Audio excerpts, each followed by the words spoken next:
Would you like to know how to start a video editing business? I've done it. I can show you how.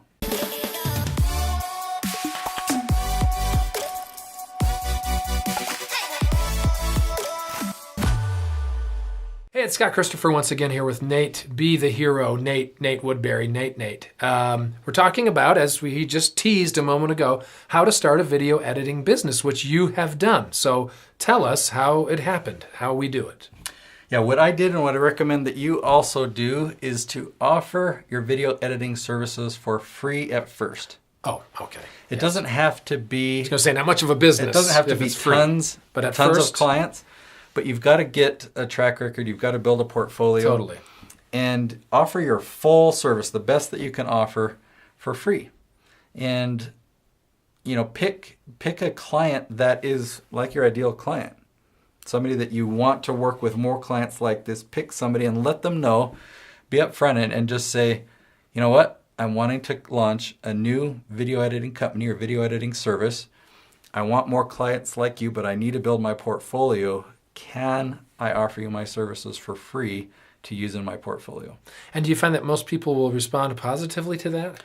I guess I've had one person tell me no in the past. They were real high profile and they already had somebody that they were working with. That's the only reason they told me no. But the other people that I went to for that in different scenarios, yeah, they said absolutely, I'll take a. And this was editing corporate videos, wedding videos. I mean, what kind of work are people? It's whatever video editing company you're wanting to create. So if you want to get into the service of creating wedding videos, then I would go film a couple of wedding for free. Yeah. And that's, I mean, put everything you've got into it. Create something amazing and epic that it's like, wow, this person does a great job. I know a young man, a friend of one of my sons, who has been doing that to put himself through college. And he drives a beautiful, nice new luxury vehicle. He travels the world now because of what he's done with a drone at these weddings. And he's really put the time and effort into it, but it wasn't that hard. Like you say, it was just saying, I'll do the first 3 weddings for free. Here's my portfolio. I know you're going to talk about building a portfolio. This is what I do. And then he can charge much, much more. Yeah. Because when you've got to have something to show people of what you're capable of creating, what you've done before. So the next step is to create that portfolio. You know, if it's video, YouTube's a good place. LinkedIn's a good place. You can just showcase your videos. You can have them on your website. If people go to your website, have a little tab that says portfolio and have a link to some type of demo reel or to these different videos you've created for clients. Have some way of being able to show that to people. And that the next step is really to then market that portfolio out to your target audience. You know, we talk about this a lot in other episodes about how important it is to really hone in and pick your target audience. Mm-hmm. I learned this kind of the hard way. I went real broad at first, and I thought, well, I'm going to offer my services to all small businesses, and I ended up loving working with some clients, really dreading working with other clients. It was a great learning experience, but it took me a long time to kind of figure out what that was. So I do recommend figuring that out early on if you can.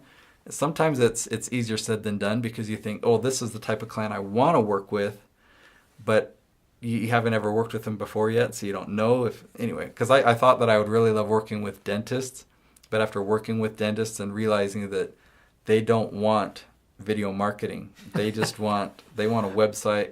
And we're also not going to go into depth in this video on how to market. We make a lot of videos on marketing, especially how to use YouTube to market right. Your services. But once you have a portfolio, once you've picked your target audience, your ideal client, then whatever way you use, you just got to market that portfolio to that ideal client. Okay, my next point here is to deliver beyond what is expected. I like to make expectations clear for my clients. This is how much you're going to pay. This is what I'm going to do to deliver. This is what you can expect. And by the way, did you find that you were doing more sort of per project cost, or was it hourly work, or was it different for each client? For me, it was a project. It was a project. I knew the scope of what it would take to film it, to edit it, so I told them this is the fee. That would be your bid up front or whatever it was. Mm-hmm. Yeah, it'll be $1,500 because I know I'm going to use this much time or whatever. Yeah, okay. Yeah. All right, I have an example of a client that I went with that will illustrate 2 points here. I did this video for free. This is one of the first ones that I did.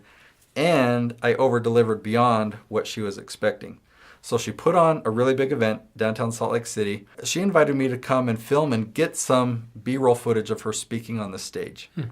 And so I knew how to do that, and I was real excited to be able to make a video.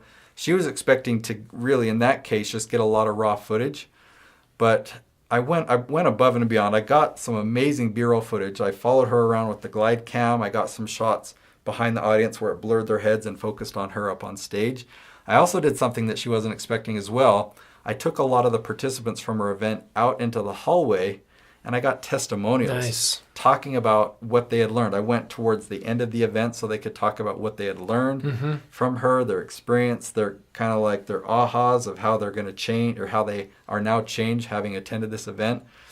So I took all the B-roll footage, I mixed it together with a lot of the testimonials, I mixed it together with music, and I delivered that video, and she was just like, wow, you did all this for me for free? She was really impressed. It obviously was a great showcase that I didn't, cut corners on, and I was able to show that video to other potential clients who then hired me to do the same thing for them. It's beautiful. Yeah, it's a great example. Thank you. And you only had to do it once for free. I think I did that one for free. I at the time I thought I wanted to do more dentists, so I did a dentist video for free. But those are like different categories. Yeah, makes sense. And then after that, I was able to charge. For this point, I've put create an experience for your customer. And to really understand what I'm talking about, you've got to definitely need the book or the audio book, The E-Myth Revisited. Such a good book. He talks about systems and creating systems to run your business. An example of what I mean by a system is like a McDonald's franchise. If I were to own a McDonald's, I wouldn't be the one in there flipping the burgers. I would just own that system, and I'd hire high school students to come in and be the ones to flip the burgers and run the registers and whatnot. Right. So when you're creating your video editing business, you really want to systematize things so that it's a business more than just creating a job for yourself. But when you're doing that, focus on the experience that your client has. I'll give you another example of a new system that I'm creating that makes a better experience for my clients. We do a lot of keyword research around here, and I use Google Docs. So my team will do keyword research. We'll organize it all into a spreadsheet that really makes sense to me and my team. And I try and explain it to my clients, and they're like, okay, I go to this tab, and I scroll over here. But then by the time that the next month comes around, I have to reorient them. So what we've done now is we've created a separate spreadsheet that's just for our clients to view. We still have our spreadsheet that we understand and that has a lot more data, but we just pull out the parts that are most important for our clients to see, and we put it here. So when they log in, they just see what they need to, and it's a much better experience for them.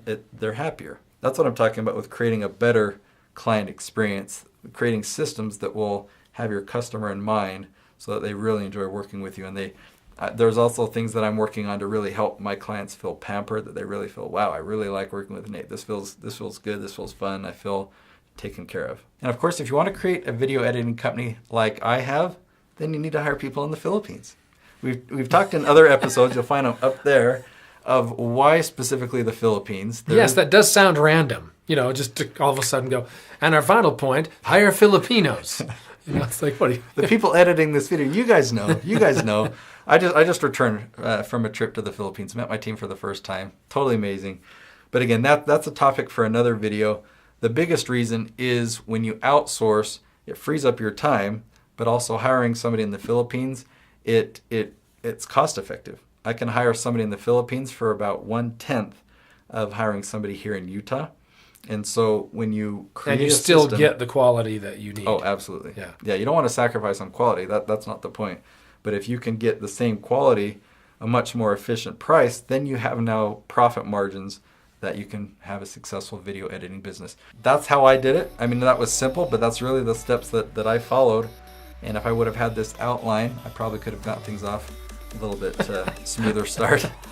But that's how you create a video editing business. So give it a thumbs up if you liked these tips. If you have any other tips you think will be helpful for our audience here, share them in the comments below. We'll see you tomorrow.